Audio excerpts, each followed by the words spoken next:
Hello guys, my to back another blog. আজকে বলি যে অনেকে হাজার হাজার মানুষ আমারে কমেন্ট করে যে আপু তোমার মানুষ এত ভালোবাসা দিচ্ছে কেন, তোমার ভিডিওর থেকে দেখার মতো কিছু নাই এরকম বলো। হ্যাঁ, তাই সেই ক্ষেত্রে বলি মানুষ নাচ গান করলে বা ড্যান্স করলে সেই জায়গায় যে মানুষ চ্যানেল সাবস্ক্রাইব করবো বা ভালোবাসা দিব, লাইক কমেন্ট করবো, এরকম কিছু না।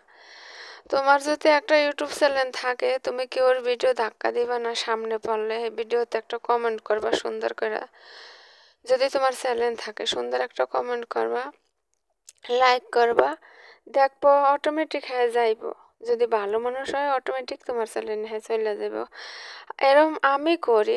আমার হয়তো কমেন্টে রিপ্লাই দিতে একটু দেরি লাগে বা তোমাকে ভিডিও দেখতে একটু সময় লাগে, দেরি লাগে, অথচ আমি কেউর ভিডিও মিস করি না। আমার যে যে কমেন্ট করে আমি সবার ভিডিও দেখি। তো যাই হোক, এখন আজকে বলি মেন কথা।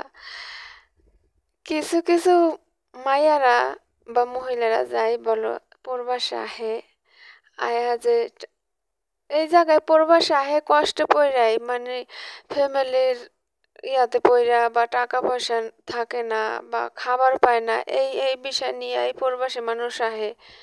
বা কেউর বাবা নাই, হয়তো সংসার চালানোর মতো কেউ নাই, টাকা পয়সা নাই, এরকম বিষয় নিয়েই মানুষ প্রবাসী ভাড়া দেয় বাহে। অনেকে আছে ডিভোর্স হয়ে যায়, স্বামী নাই, বাচ্চা আছে, বাচ্চা স্বামী মারা যায়, বাচ্চা আছে, হেরাও আহে প্রবাসে। তা আমি বলবো যে যে আপুরা আমার প্রবাসে ভিডিও দেখো, যে ভাইয়ারা দেখো, এই প্রবাসে টাকা কামানো অনেক কঠিন। এত সহজ না, অনেক কঠিন। মাথার ঘাম পায়ে পরে টাকা কামাইতে মানুষ বলে প্রবাস খারাপ, অথচ একদমই খারাপ না, বুঝছো?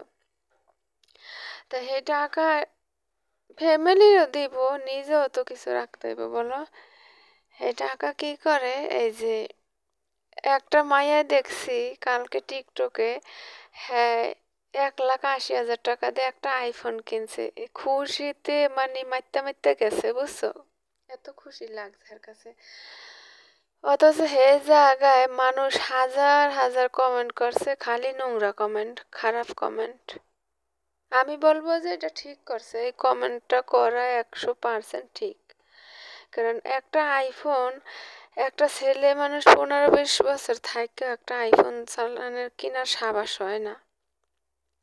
আর হ্যাঁ, একটা মায়া মানুষ হইয়া হ্যাঁ একটা আইফোন কিনে আবার হ্যাঁ হ্যাঁ মারে বলে যে হ্যাঁ আর 1 মাস পর যদি বাড়ি যায় হ্যাঁ হ্যাঁ মার স্বপ্ন পূরণ করবো। 1 মাসে টাকা দিয়ে কি স্বপ্ন পূরণ করবো, এটা আমি ভাবতেই কল্পনায়। আমি বাড়ি যাইবো, দেখো আমার, আমি এই জায়গায় আমার 3 মাস শেষ হয়েছে, এখন 4 মাস। এই 4 মাসের টাকা অন্তত টিকিট কাটে না, এমন আছে সামনের মাসে যাইতারি। 4 মাসের টাকা দিয়া আমি কেনাকাটা করুম, আমি 1 টাকাও বাড়ি পাঠাই না। কেনাকাটা করুম হেয়াতে আমি দেখি যে আমার কিছু কিনতে পারুম না, আমার হইব না কেনাকাটায় টাকায়, বুঝছো? তা হেরাই 4-5 মাসের টাকা দিয়ে আমি মার্কেট করুম, হেয়াতে আমার কিছুই হইব না। আমি যা নেওয়ানের পরিস্থিতি নিয়েছি কিছুই হইব না, বুঝছো? তা মানুষ কিভাবে এই যে অনলাইন আয়া তুই আইফোন কিনছস ভালো কথা, এটা তোর বলা লাগবে কি? আর তো 1,80,000 টাকা দিয়ে আইফোন কিনছে একটা মাইয়া মানুষ, বিদেশ করে একটা ছেলের একটা আইফোন কিনতে পারে না, বুঝছো?